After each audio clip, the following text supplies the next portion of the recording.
you knew that Father Kasi Rayappa and my great grandpa, we are from the same village in history of Kannur district in Rayalaseema region.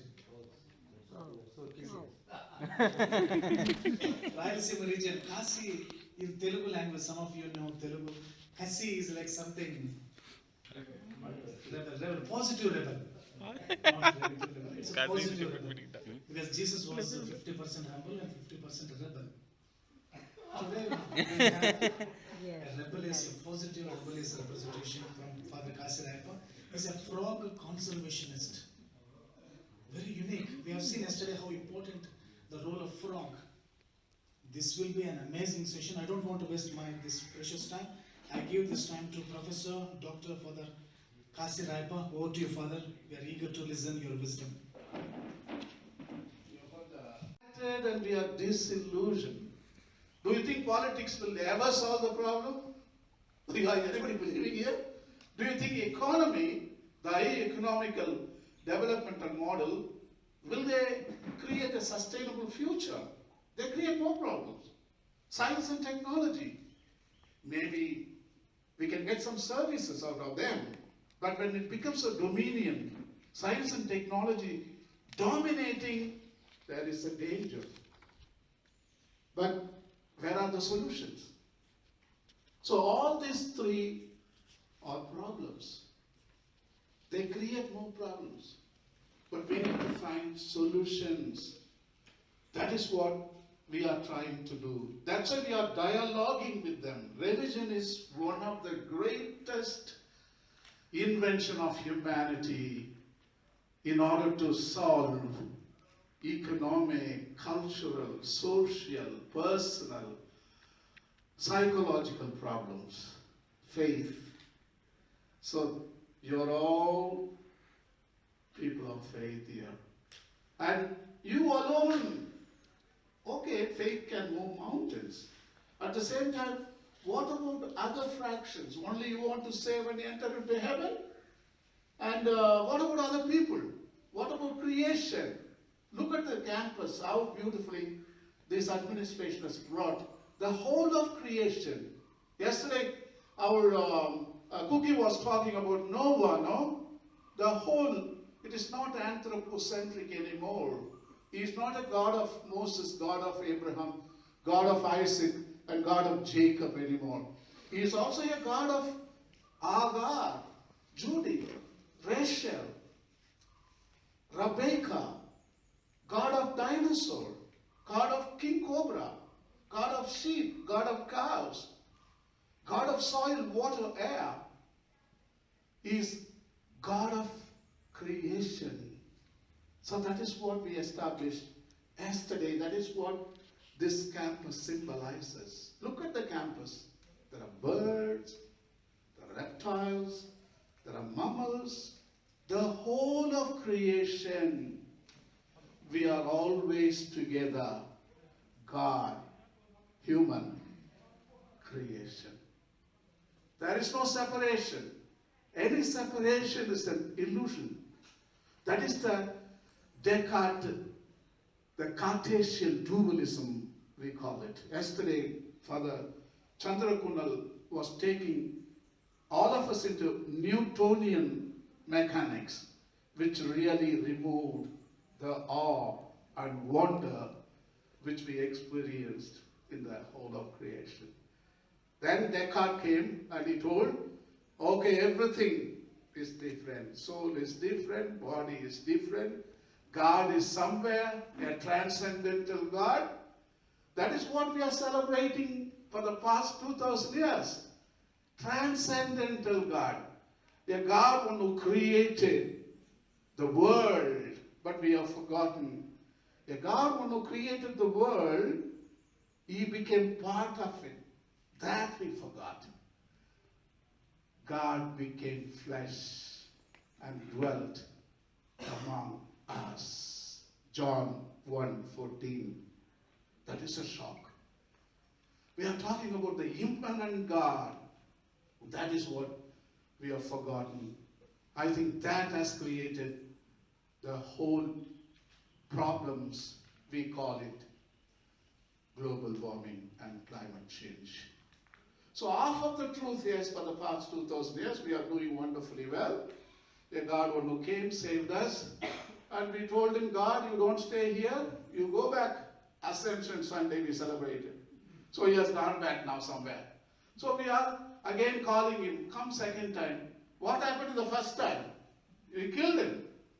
And we told actually when Mary was going there, there is no place for you in the inn. No, no, no. In other words, there is no place for you in human history. You are not part of us. We rejected him. Rejected him. But now we are calling, Maranatha, Maranatha, come back. We call it a second coming. Second coming. Revelation clearly puts it so beautifully. Second coming is not a good experience for humanity. Deliberations, we need to follow some methodology. See, judge, act. Yesterday, actually you saw and you judged and you acted. Also some programs, maybe evening, I didn't attend the seminar, maybe something. You did all that. This is how you solve all the problems, whether personal, whether global, local, or ecumenical, or global warming and climate change. So this is the thing what we are going to follow. All right. So, what is the origin of global warming and climate change? Yesterday, we dialogued with science. We dialogued with the Bible. So here, I want to quote what Pope Francis, the leader of almost 2 billion Christian people, is talking about. It's a brilliant document. I'm going to introduce you in a while about Christianity. So far, we don't have a bioethical book at all. Our relationship with God only anthropocentric. So our relationship with God and celebration of prayer and mass was given importance than our relationship with creation. So we didn't teach our faithful how to engage our lives with the rest of creation. That was a big criticism until 1975, when Lynn White Jr., he wrote that article, Historical Roots of Our Ecological Crisis, in 1967. That was a big criticism. He pointed out Christianity, he told Abrahamic religions are the main cause for all the destruction of the natural world, quoting the Dominion text, Genesis chapter 1, 26 to 28. And at last, same Lynn White Jr., he proposed Francis of Assisi.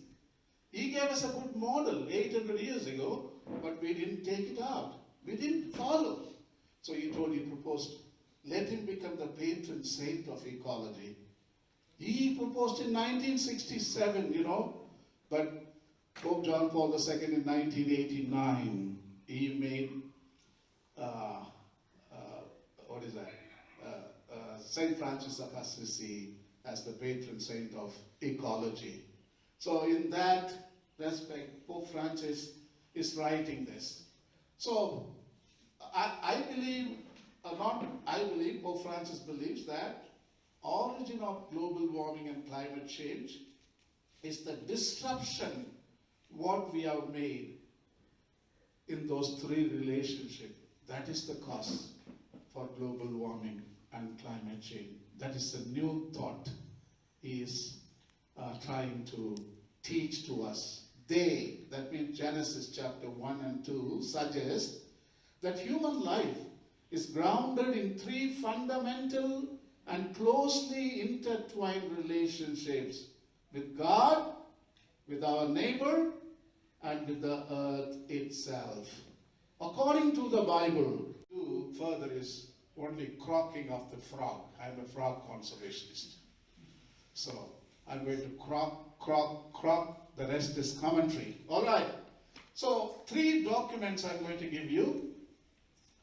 These are the vital resources if you are attending this seminar, you have heard so many insights yesterday from these documents, but these are the documents you can download in the internet, absolutely free of charge. Just IPCC 5th Assessment Report, Synthesis Report. You can write it and you can type in the Google search and you'll be able to get the whole document and you can read it. That is the first resource if you want to teach genuine stuff to your faithful. You agree? All right. So, millions of dollars are spent. You can ask Cookie and Mindlum how many dollars IPCC has spent. Millions of dollars. At least 5,000 scientists joined together and prepared this document in 2014. You can ask also Sudha. There is a Sudha, one person here. She is very simple. She attended the COP 121, the Paris Summit, the United Nations Paris Climate Summit in 2015 in Paris. So one person we have among us. She's the greatest personality, and I'm so happy to have her among this audience. And you can talk to her personally afterwards. Only one person who attended United Nations summits. She is the one. All right. The second one is, this is entirely for India. They call it South Asia. You know, another word for India is South Asia, which includes Nepal, Bhutan, Sri Lanka, and Pakistan. All these nations are known as the South Asia. See here, what is in for South Asia? Key findings. This is very important document if you are going to save India, or Bangalore, or Vellore, or Akka, Chidambaram, or Kadalur, Pondicherry, Chennai. So please, the IPCC's 5th assessment report, what is in it for South Asia? So it's a very important document. You get it and read it. It is a kind of revelation. These two documents is a part of Revelation. You know, we think that book of Revelation is the last book of the Bible. No, Bible is not a closed book. It is an open book. We are going to write the new chapters into the Bible. Yeah, what is happening right now is a manifestation of God, revelation of God. God continues to reveal, even through global warming, even through climate change, even through extinction of species. So, even through desertification, behold, I make all things new. Revelation, don't we read there? So in that sense, we need to read this document, what is going on right now. Not to become panic. No, it's a process. You should see everything as a process. We are part of the process. And we are facing it. And we are involving it. So this document is very important for every Indian. So the previous document, the new one is going to come next year. All right, the 6th assessment report they are preparing. Next year it will be released, but before that you read the previous one. And this is the new bioethical book for all the 7.5 billion people. This is not for Catholics. Many people misunderstood. This encyclical is for the Catholic religion. Pope is very clear in the beginning itself. This encyclical is written to the people of goodwill. That is the word he uses. There is no conversion. He doesn't talk about heaven, hell, purgatory. Nothing. He talks about soil, water, air, life. What a shift. Heaven, hell, purgatory, soil, water, air. He talks about reality, what's going on. And he heavily depends on science, this document. There are 500 scientists, there are 5,000 theologians all over the world working almost 5 years to develop this document. First time in the history of Christianity, a bioethical book, a book of environmental ethics, how to relate with Mother Earth, how to relate with humans, everything. So it is I would call it the fifth gospel. Fifth gospel. Matthew, Mark, Luke, John, and Laudato Si. Don't call Pope Francis is there. Just say Laudato. Laudato Si means praise be to God. That is the first word Francis of Assisi, when he wrote the Canticle of the Creatures, he used the word Laudato Si, first word, sorry, put it in Latin. Actually, it's an Italian word. So this book is very important, very, very cheap, free download in internet, 240 something paragraphs. You read one paragraph every day, that will give you a new vision of Christianity, a new evangelization. And again, I'm telling you, he talks about the immanent God whom we've forgotten 2,000 years. A God who is present in creation. A God who is revealing in mountains, rivers, animals and plants. A God who is in front of me, at the back of me, right, left, above, down. He is called the immanent God. Don't we call him Emmanuel? God with us. That is the God this book is showing. So for the past 2,000 years, we were biased. We told and we taught only half of the truth. A God who is transcendental. That is also true. I am not denying here. We are not denying anything. Because he is God, he can be a transcendental at the same time immanent. So he is a God, no? So I think this is what the book is all about. Educate our followers to find the immanent, the presence of God in creation. When you find the presence of God in creation, you will have a less taste for destruction. When you look at the soil there, Monica Vasagar in Tamil, everybody? We know that poem, no? Vanagi, Vannagi, everybody knows it. He simply tells the whole creation is the revelation of God. So the same scenario in Laudato Si. He is doing the same thing like Monica Vasagar. Psalm number 104, I call it a Psalm of evolution. Actually, it is called Psalm of creation. It is like Darwin. Sometimes I wonder, did Darwin write this psalm? It's like he wrote Origin of Species, that famous book. Sometimes I wonder, did Darwin wrote Psalm number 104? So that psalm is also very, very beautiful. So this book gives you the God's immanence. Very important. So please, read this and tell people that God, we are surrounded by God. When you spit on soil, that is a revelation of God. You are not spitting on soil. You are spitting on the very face of God. Yeah. You are spitting on the very face of God. So this is how we instill respect to our faithful, and also they will learn to relate with the Panchabhutas, with the rest of the creation, to relate in a benign way.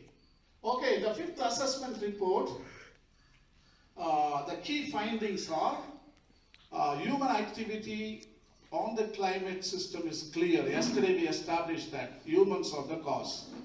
The more we disrupt our climate, the more we risk severe, pervasive, and irreversible impacts. Limiting 2 degrees Celsius by 2100 is a challenge. Yesterday, Midlund was talking about it. We are the means to limit climate change and build a more prosperous, sustainable future.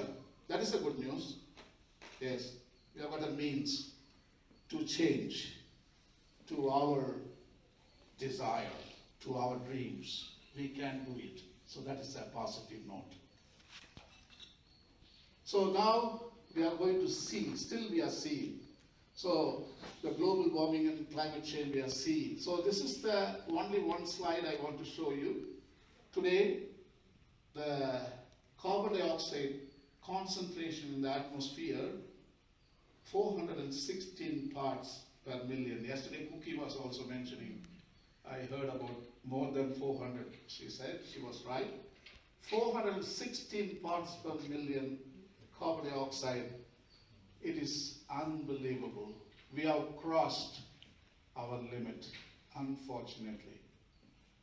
Our chance was in 1990, late 90s and early 2000s, where we were 350 parts per million. That was the time we could have taken control, and we lost our opportunity. Sad note, sad note. So we are in 460, it's very dangerous. It's all caused by human greed. In our zeal to build and possess, we may lose all that we have. Yes, we may lose all that we have. Amos puts it beautifully, chapter 5, 11. Therefore, though you have built stone houses, you will not live in them. Though you have planted lush vineyards, you will not drink wine from them. That is the scenario. 416 parts per million.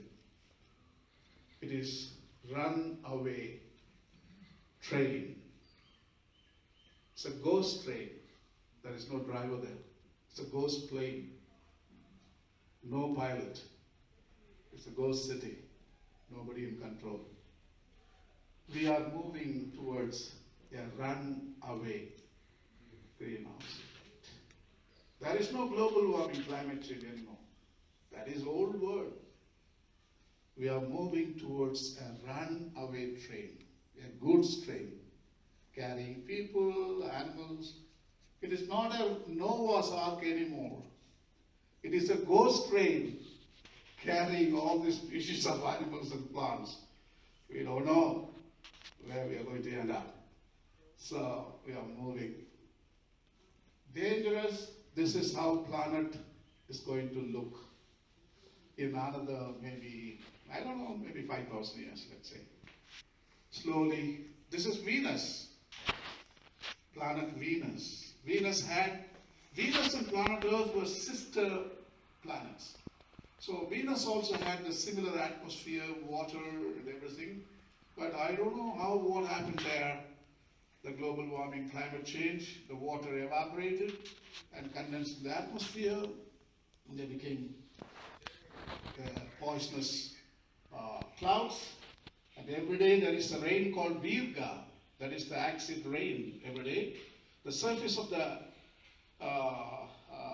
Venus has how many? 400 degrees Celsius.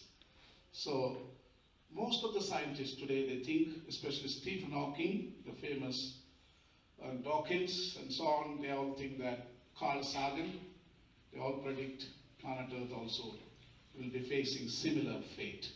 So this is, we have lost our, when you look at that, I believe that we lost our hope. But no, don't be afraid. I'm going to restore your hope. This is what Carl Sagan writes. Premonition means we feel naturally the fear inside. You understand that, no? Naturally we feel fear. And sending all those probes, rockets to other planets is not for scientific exploration. It is because we are going to go extinct, we want to escape from here.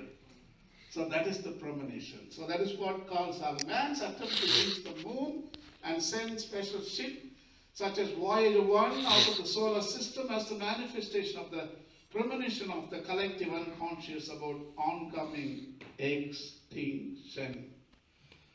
The will to live leads us to discover ways of survival beyond the earth.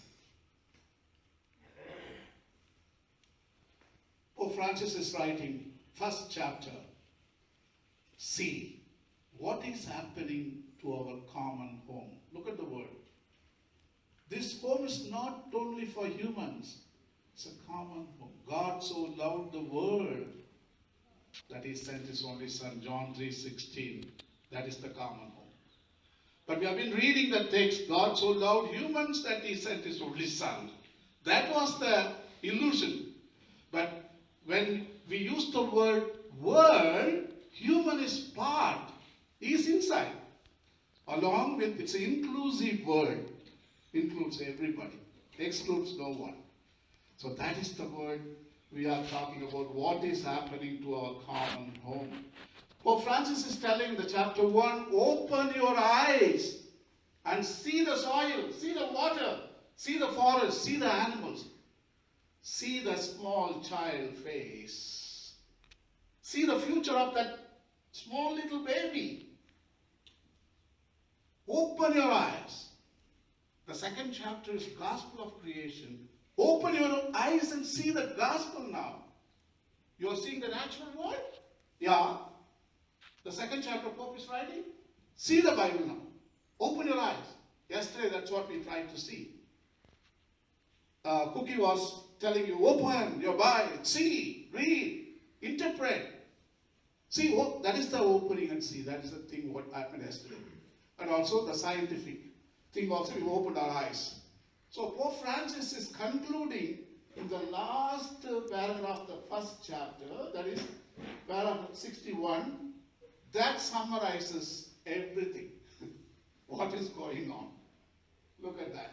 If we scan the regions of our planet, we immediately see that humanity has disappointed God's expectations. We can't put it better than that. That summarizes everything. Now we come to judge. This is I'm talking about local environmental Indian problem, but again you can consider it also, apply to global also. So here, IPCC is judging. IPCC is giving a guilty verdict. Okay, what is the verdict? The culprit is none other than Homo sapiens, human. He called human activity. In the third chapter of Laudato Si Pope Francis, the historical roots of our ecological crisis, the human roots of our ecological crisis, he points out the same. Human being is the most dangerous and poisonous animal in the whole world. It is not the coronavirus. Human is the dangerous virus than corona. Yeah, corona is nothing. It's a benign virus. Human is most dangerous. So that is the conclusion even today, Pope. But the Bible, even Jesus told, no, you brood of vipers, you whitewashed tombs. The another word is very offensive. You evil generation. Yeah.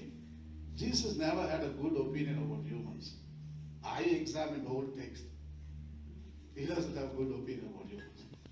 Very, very open, very transparent. But he came to save us. He loved us. Even though you are having this kind of traits, he loved us. That is the point, and he wanted to save us. So human species, even Jesus himself already gave us a window to understand what are we capable of. So IPCC giving wording. Let us read the Bible wording first. The Lord saw how great the wickedness of the human race had become on the earth, and that every inclination of the thoughts of the human heart was only evil all the time. The Lord regretted that he had made human beings on the earth, and his heart was deeply troubled. So the Lord said, I will wipe from the face of the earth the human race I have created, and with them the animals, the birds, the creatures that move along the ground, for I regret that I have made them. Yesterday Cookie was telling you, because of human sin, land was cursed. See the chain reaction. Mistake was done by humans, but the animals were destroyed. They didn't do anything at all. The whole creation was destroyed. Why? Because we are connected, interconnected. We are all together, God-human creation. That's why we suffer equally. All right, so this is the document already told you. So between maybe mitigations, all right. But ultimately, you are left with only two choices: perish or adapt. So if I ask you limiting factors, you will give me thousands of limiting factors today: global warming, climate change, issue of water, no food, drought, floods, etc., etc. So I'm not going to engage in that because I will finish. So this is the adaptation what our ancestors did. Our ancestors faced 3.5 million years ago. This is Australopithecus afarensis, the first species ever to stood on two legs and began to walk in East Africa. So he faced extinction. You know what made him? Adaptation made him Homo robustus, or they call it boisei. He is Homo Australopithecus afarensis, Australopithecus boisei. Then he became Homo habilis. Adaptation. Habilis faced extinction, limiting factors, but he adapted and he became Homo erectus. Every stage, every human in our ancient history, they faced these problems. But everybody came through only one process called adaptation. And they became Homo sapiens and sapiens, Homo neanderthal, Homo cro-magnon. Today we are Homo sapiens. Here we are. So our story is linked by adaptation, adaptation, adaptation, adaptation, adaptation, adaptation. From here, you do adaptation, otherwise you perish. That's it. This is the experience shows we have learned from our ancestors. What about Indus Valley civilization? What about Mohenjo-daro, Harappa, Dallavera, Lothal? All those civilizations were lost. But our ancestors, they died, but some of them survived. Here are Mohenjo-darans, here is Harappans, here is Lothal, Dallavera. We are surviving today because we are adapted we came out of the limiting factors. So IPCC is simply describes adaptation as the process of adjustment to actual or expected climate and its effects. Through adaptation, societies and communities can seek to moderate the harm of current and future climate risk or to take advantage of new opportunities. Adaptation will bring immediate benefits and reduce the impacts of climate change in South Asia, that is in India. Adaptation is fundamentally about risk management. South Asia has many adaptation options. IPCC expresses confidence and hope that our ancestors have done it before. Indians can do it very easily because we have got a beautiful immune system built by nature. You see, Europeans are all dying of coronavirus, but Indians are robustly walking Nothing is happening. We can drink Bangalore metro water and laugh and give seminar and laugh about it. If Americans come wage a war against India, don't bomb them. Give them Bangalore metro water. They will, all of them will die within 3 days. Yeah. So anyway, see the adaptation, some examples I have given them. Fossil fuel energy, you come to green energy. All right, that is adaptation.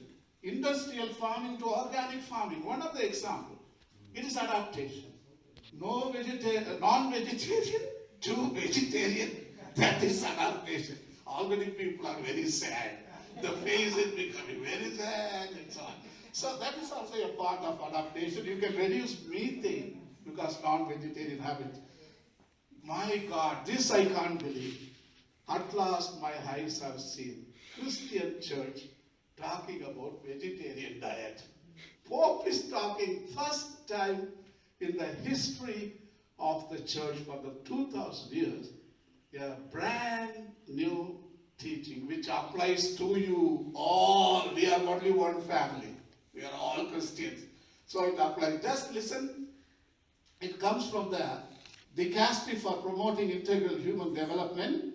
Among the goals of the platform, Vatican's Department for Integral Human Development are adopting simpler lifestyles and developing ecological economics based on sustainable production, fair trade, using less plastic. Next is the most important teaching, brand new from Christianity.